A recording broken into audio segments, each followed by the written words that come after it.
We're gonna make the best cinnamon rolls you've ever had using a couple secret ingredients. But first, our mixer. We're gonna use this to make our dough today. Let's take a look at how it works. We have the motor and the base. This lever on the side raises up the motor.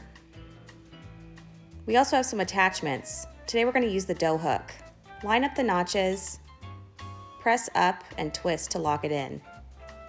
We're gonna set the bowl on the base and twist it to lock it in tightly. Always lock the motor before you start using the mixer.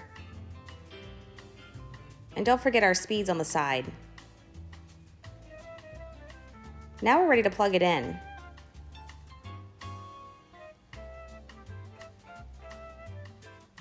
For our dough, we're gonna add all the ingredients to the bowl. That includes some flour, some salt and sugar. We've also got our yeast.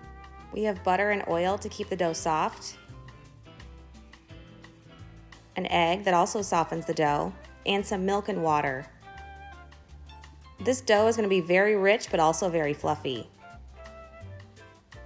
Mix that up. It'll take about 5 minutes for the dough to fully knead in the mixer. In the meantime, let's make our filling. We have our brown sugar, cinnamon, a little salt, and our secret ingredient, corn syrup. You could also use maple syrup or honey.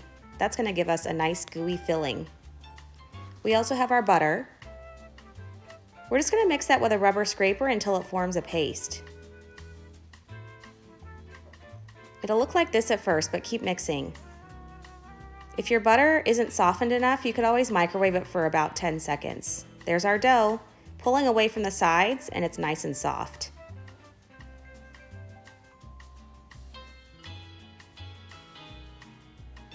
Our dough is super soft and stretchy. We're going to lightly flour our surface. Now we're going to roll the dough into a rectangle that's a little less than 1/4 inch thick. If your dough folds over, just fix it. It doesn't have to be perfect. We want just a little bit of flour, so don't go crazy. Now add your filling. You're going to spread the filling all the way to the edges.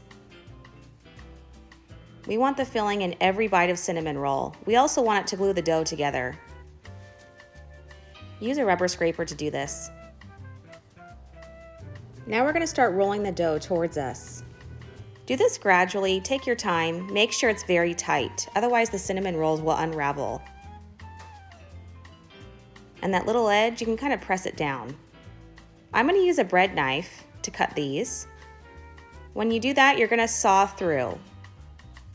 You can also use a piece of twine. Scoot the twine underneath, then cross it and pull. That's another way to cut these cinnamon rolls. I still prefer a bread knife. Saw through gently to cut these into 6 pieces. Now we're going to transfer these to a greased pan. Remember, these will spread out, so leave some room between the cinnamon rolls. Now I'm going to top them with some milk. That's another secret way to make these extra gooey. We're going to cover these and let them rise again. You can do that overnight in the fridge or on the counter for an hour and a half or so. This is what they'll look like when they're ready for the oven. In we go. Let's make our frosting while we wait.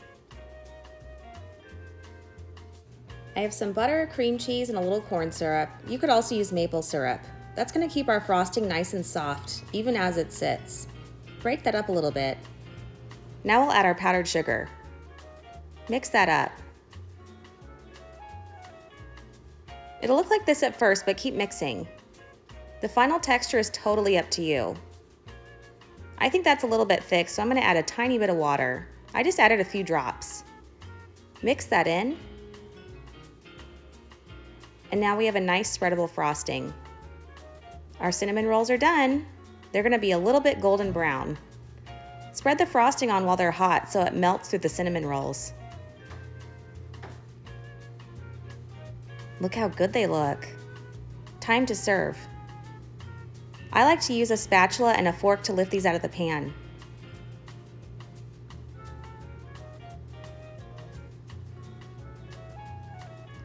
And there we go, the best cinnamon roll you'll ever eat.